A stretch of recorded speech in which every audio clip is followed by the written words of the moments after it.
Inner இமேஜ்னு இங்கிலீஷ்ல சொல்லுவோம். அடுத்து மற்றவங்க கிட்ட காட்டுறது அகங்காரம், அவுட்டர் இமேஜ்னு இங்கிலீஷ்ல சொல்லுவோம். மற்றவர்கள் உங்களை பத்தி நினைக்கிறது அந்நியகாரம், அதர்ஸ் இமேஜ்னு இங்கிலீஷ்ல சொல்லுவோம். நீங்க மற்றவங்களை பத்தி உலகத்தை பத்தி நினைக்கிறது ஸ்வ அந்நியகாரம், லைஃப் இமேஜ் இங்கிலீஷ்ல சொல்லுவோம். என்னுடைய அனுபவத்திலிருந்து சொல்றேன் கேளுங்க.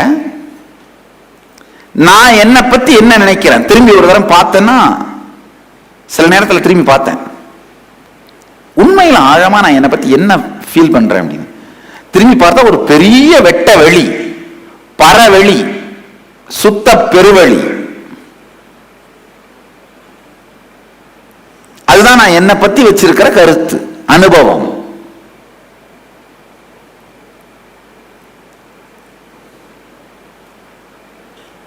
அத ஆன்மா, பரமாத்மா, கடவுள், என்ன வேணா பேர் சொல்லி நீங்க கூப்பிட்டுக்கலாம்.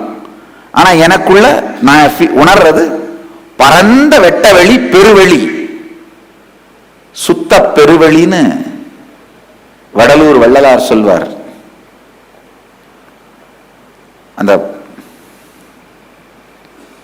ஒன்றும் இல்லாத எல்லாமாகவும் இருக்கின்ற இந்த பெருவெளி, எனக்குள்ள என்னை பத்தி நானே வச்சிருக்கிற கருத்து அதுதான், அனுபவம் அதுதான். மற்றவங்க எப்படி என்ன நான் மற்றவங்களுக்கு காட்டுறேன் அப்படின்னா, அந்த அனுபவத்தை கொடுக்க, மற்றவர்களுக்கு கொடுக்க முயற்சி செய்து கொண்டிருக்கின்ற ஒரு நபர். நீங்க என்ன ஒரு ஆசிரியனா பார்க்கலாம், ஆச்சாரியனா பார்க்கலாம், குருவா பார்க்கலாம், இல்ல அவதார புருஷனா பார்க்கலாம், ஞானியா பார்க்கலாம். அது என்ன வேணா நீங்க டைட்டில் கொடுத்துக்கலாம். என்னை பொறுத்த வரைக்கும் நான் என்னை எப்படி மற்றவங்களுக்கு ப்ரொஜெக்ட் பண்றேன்னா, இந்த என்னுடைய அகங்காரம் என்னன்னா, இந்த அனுபவத்தை மற்றவர்களுக்கு கொடுக்க முயற்சி செய்கின்ற நபர். அந்நியகாரம், அதாவது மக்கள் எப்படி என்னை எதிர்பார்க்கிறார்கள் அதை பார்த்தேன்னா, நான் ஆன்மீக அனுபவத்தை கொடுக்கிறேன்னு சொன்னாலும் அவங்க என் தலைவலியை சரி பண்ணுங்க, கால் வலியை சரி பண்ணுங்க, எனக்கு பணம் வர்றதுக்கு ஆசீர்வாதம் பண்ணுங்க, என் வாழ்க்கை மேம்படுறதுக்கு ஆசீர்வாதம் பண்ணுங்க அப்படின்னு தான் கேட்கிறாங்க. ஆனா அந்த மாதிரி எல்லாம் அவங்க எதிர்பார்த்தாலும் அதுக்கும் நான் தான் பொறுப்பு. நான் சொல்ல முடியாது, நான் என்லைட்டன்மெண்ட் ஞானம் கொடுப்பேன் தான்ப்பா சொன்னேன், அதுக்கு மட்டும் வா, மீதி இல்லைன்னா எங்கிட்ட எதுவும் கேட்காதீங்க அப்படின்னு நான் சொல்ல முடியாது. காரணம் என்னன்னா, நல்லா புரிஞ்சுக்கோங்க, இது ஆழ்ந்து புரிஞ்சுக்கோங்க. உங்களுக்கு ஞானத்தை கொடுக்கணும்னா, ஒரு 1000 வோல்ட் குண்டலினி சக்தியை கொடுக்கணும்னா, செல்வத்தையோ உடல் நலத்தையோ நீங்க விரும்புகிற உறவுகளையோ திருப்தியையோ கொடுக்கிறதுக்கு 1 வோல்ட் 1/2 வோல்ட் குண்டலினி சக்தி கொடுத்தா போதும். 1000 வோல்ட் வேலையை செய்யறேன்னு நான் உங்களுக்கு டிக்ளேர் பண்ண உடனேயே 1/2 வோல்ட் வேலையை நீங்க கேட்டா அதுக்கு நான் பொறுப்பு. அதை நான் செய்ய மாட்டேன்னு சொல்ல முடியாது. ஏன்னா நான் என்னுடைய டிக்ளரேஷனுக்கு உட்பட்டது தான் நீங்க எதிர்பார்க்கிறீங்க. நல்லா ஆழ்ந்து புரிஞ்சுக்கோங்க.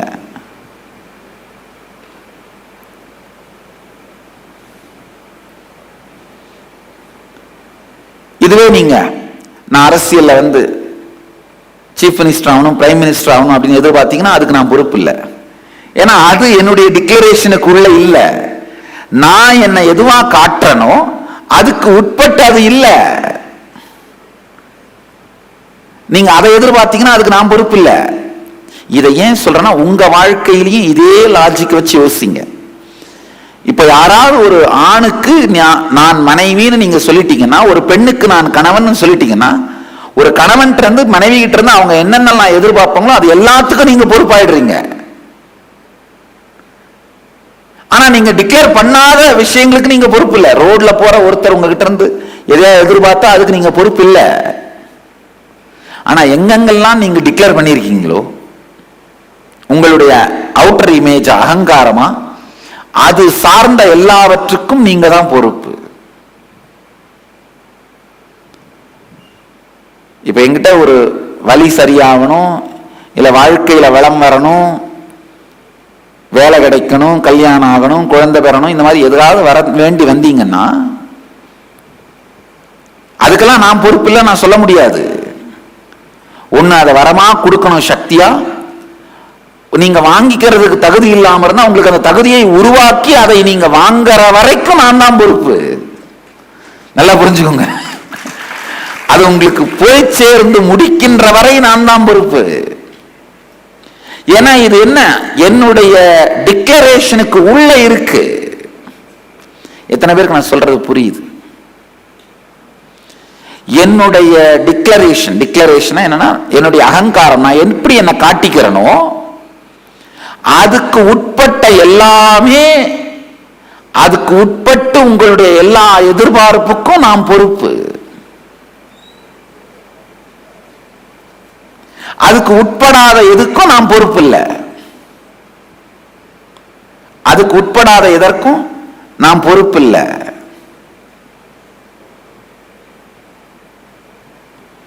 இப்ப உங்க வாழ்க்கையும் திரும்பி பாருங்க.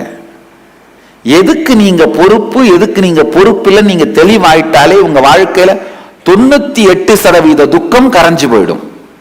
மீதி 2% துக்கம் இல்லவே இல்லை. அதான் உண்மை. அதனால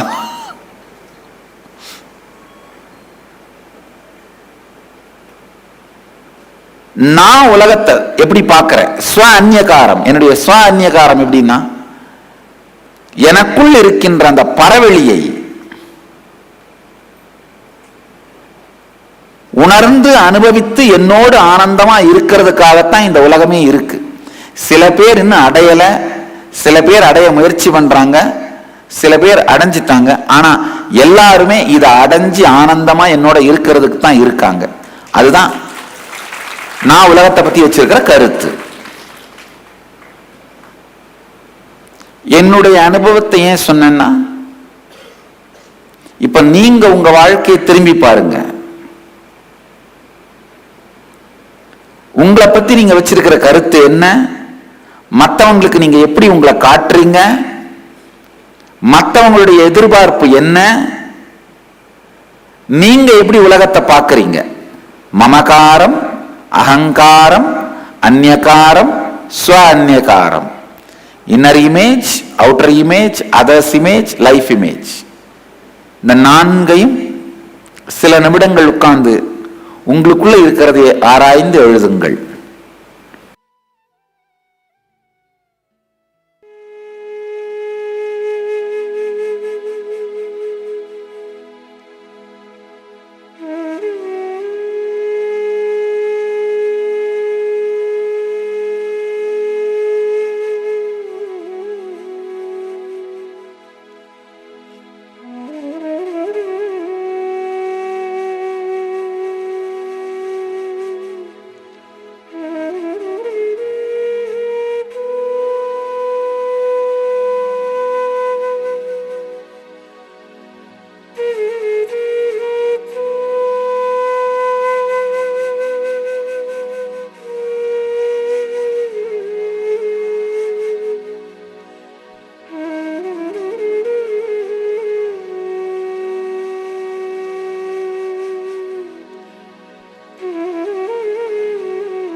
இந்த 4 கேள்விகளை படிச்சு அதுக்கு பதில் எழுதினீங்கன்னா போதுமானது.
நீங்க காட்டுற விதம், மக்கள் புரிஞ்சுக்கிறோம், அதுக்கு ரெண்டுக்கு நடுவில் பெரிய இடைவெளி இருக்குன்னு நினைச்சு கண்டுபிடிச்சவங்க என்ன யாருமே புரிஞ்சுக்க மாட்டேங்கிறாங்களே. எத்தனை பேர் அந்த மாதிரி புலம்புறீங்க? கை தூக்குங்க. லைஃப்ல நான் என்ன பண்ணாலும் என்னை யாருமே புரிஞ்சுக்க மாட்டேங்கிறாங்களே. அடுத்து நீங்க மத்தவங்களை எப்படி பாக்குறீங்க, மத்தவங்க உங்களை எப்படி பாக்குறாங்க, அதுக்கு நடுவுலையும் பெரிய இடைவெளி இருக்குன்னு கண்டுபிடிச்சவங்க.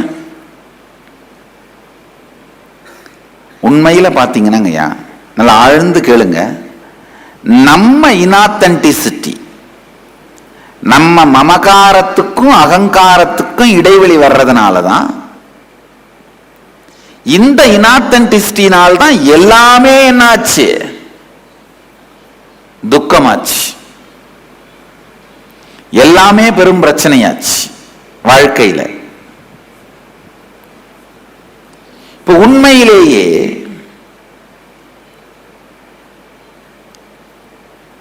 கடவுள் திடீர்னு உங்க முன்னாடி தோன்றி பெஸ்ட் மமகாரம், உன்னுடைய மமகாரம் எப்படி இருக்கணும்னு நினைக்கிறேன், நீ கேட்ட மாதிரியே கொடுக்கறமா அப்படின்னு சொன்னா நீங்க என்ன கேட்பீங்களோ அதை எழுதுங்க. பெஸ்ட் என்னுடைய உள்ளுணர்வு, என்னை பத்தி நான் வச்சிருக்கிற உள்ளுணர்வு இப்படித்தான் இருக்கணும் அப்படி நீங்க என்ன நினைக்கிறீங்களோ அதை எழுதுங்க. பெஸ்ட் அகங்காரம், எப்படி நீங்க உங்களை பெஸ்டா காட்டணும்னு நினைக்கிறீங்க அதை எழுதுங்க. மற்றவங்க பெஸ்டா உங்களை எப்படி எதிர்பார்க்கணும் புரிஞ்சுக்கணும்னு நினைக்கிறீங்க அதை எழுதுங்க. நீங்க வாழ்க்கையை பத்தி பெஸ்ட் என்ன கருத்து வச்சிருக்கணும்னு நினைக்கிறீங்க அதை எழுதுங்க. எத்தனை பேர் கண்டுபிடிச்சிங்க இது எல்லாத்துக்குமே கடைசியில நாம தான் பொறுப்பு அப்படின்னு? கை தூக்குங்க. கண்டுபிடிக்காதவங்க தெரிஞ்சுக்கோங்க, நீங்க கண்டுபிடிக்கலனாலும் நீங்க தான் பொறுப்பு, கண்டுபிடிச்சாலும் நீங்க தான் பொறுப்பு, கண்டுபிடிக்கலனாலும் நீங்க தான் பொறுப்பு. எழுதுங்க.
साक्षात् तत्त्वमसीति वेदवचसा योगो